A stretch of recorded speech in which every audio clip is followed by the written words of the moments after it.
This is the Regular Pastor Podcast, a podcast devoted to regular pastors and regular churches. My name is Landon Coleman. I am a regular pastor at Emmanuel Baptist Church in Odessa, Texas.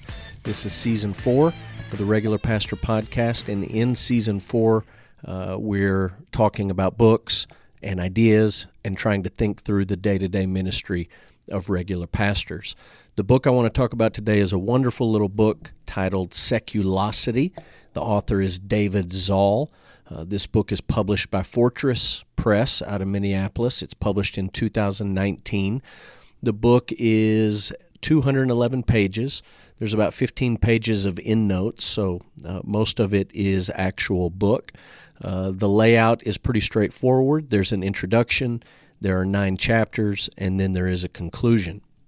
Let me tell you a little bit about David Zahl. He was born in New York City, and he was raised on the East Coast as well as in Europe. Zahl graduated from Georgetown University in 2001.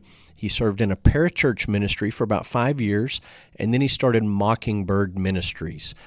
Zahl is now serving as the director of Mockingbird Ministries. He's the editor-in-chief of the Mockingbird website, and he is the co-host of the Mockingcast podcast. Zahl serves on the ministry staff of Christ Episcopal Church, so that gives you a little bit of an idea about his denominational background. He's married, and he has 3 sons. He has authored several books. One of those books is titled A Mess of Help from the Crucified Soul of Rock and Roll. Another book is titled Law and Gospel, A Theology for Sinners and Saints. And then another book that he's written is titled The Gospel According to Pixar. Let's talk about the big idea, the overall summary of this book. Survey after survey reports the same big macro trend. People today are not as religious as they used to be. Many people are still willing to identify as spiritual, but fewer and fewer, are willing to identify as religious.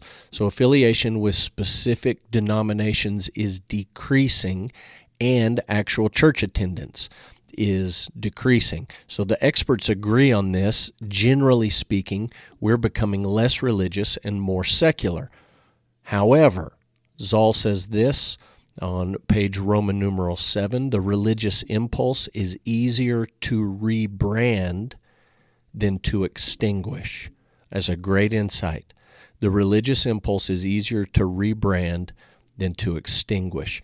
Our religious impulses have migrated away from church buildings toward a number of what you might call secular pursuits. So rather than looking for salvation in a particular religion or a faith system or denomination or a church, we are now looking for salvation in what Zahl describes as, quote, everyday pursuits like work, exercise, and romance. Many secular people would just bristle with what Zahl is saying here. They would just bow up against it, and they would insist that they are not religious people at all. But that disagreement between what Zahl is saying and how many secular people would describe themselves is a disagreement that's largely rooted in a misunderstanding of religion itself. Some people focus on the external trappings of religion, and they say, well, I don't go to church, I don't hold to this theological position. But really, Zahl notes it's better to think about religion as a controlling story. You might even use the term a worldview. Everyone has a worldview. Everyone operates according to some controlling story. Now, traditionally, it was religion that directed that story vertically towards God, and it helped us make sense of our lives horizontally here on earth. Increasingly, modern people are directing that story horizontally towards earthly pursuits. So we may not agree on the definition of religious. What does it mean to be religious? Zahl says maybe we just need a new term, and the term he comes up with is seculosity. Seculosity, secular and religiosity.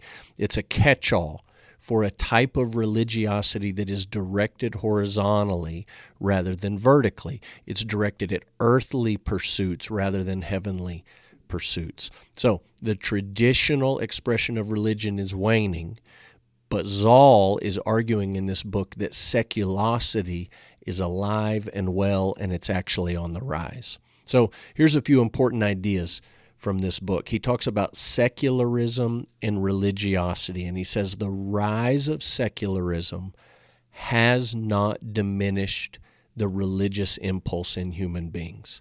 Studies and statistics are clear. Secularism is rising. Religion is disappearing. People don't want to identify as religious. They don't want to affiliate with a particular church or denomination. Church attendance is on the decline. All of that's true. However, religion is alive and well. And Zahl says this on page Roman numeral 8.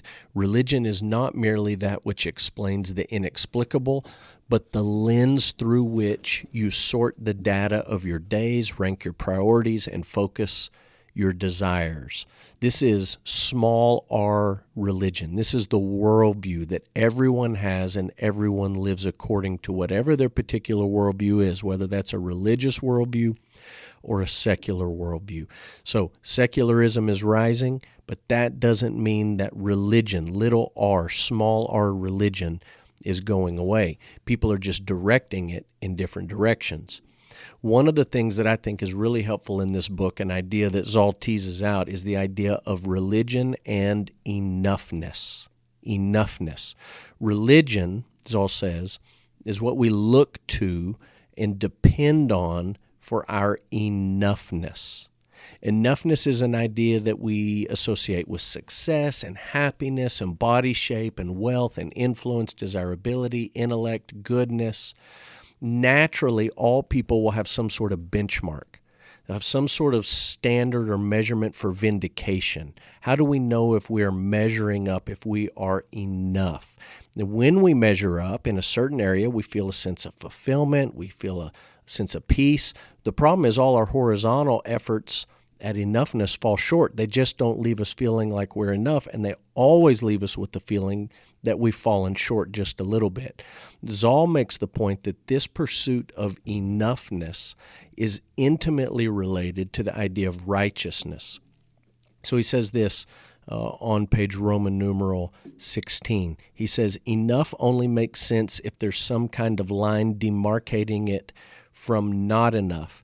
It implies a standard of some kind, end quote. Righteous, the word righteous might sound churchy and rigid.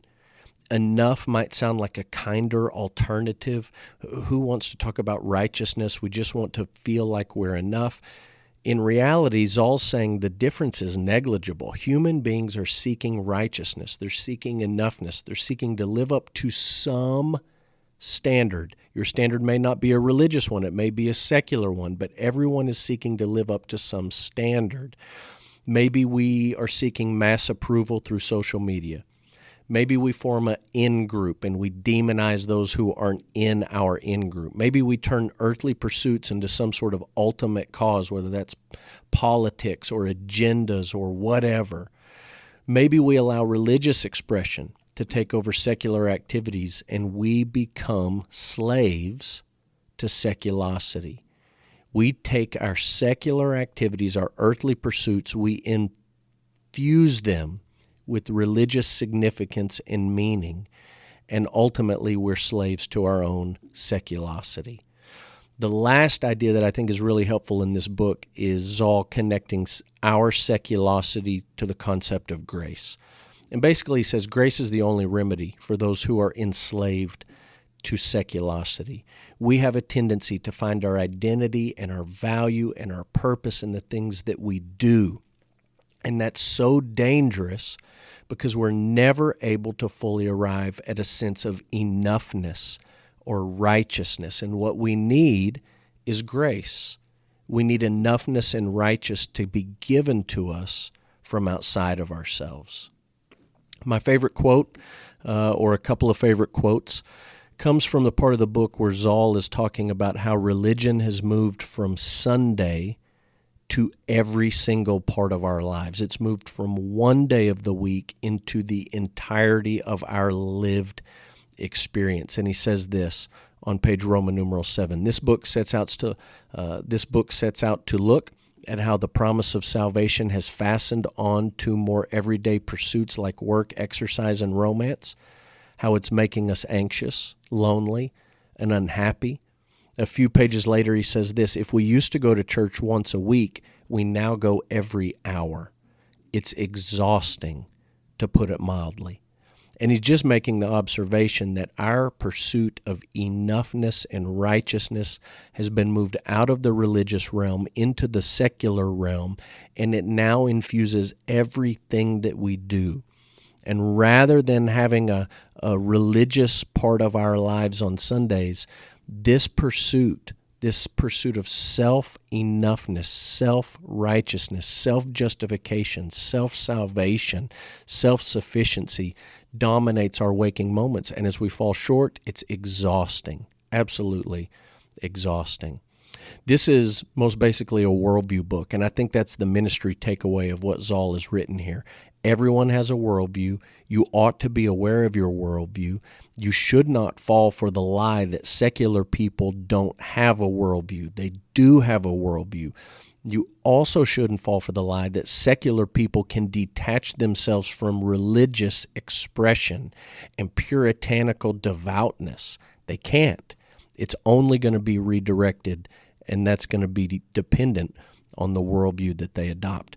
Everyone has a worldview, and this book helps you think through the importance of seeing that everyone, including secular people, live according to a controlling story or a worldview.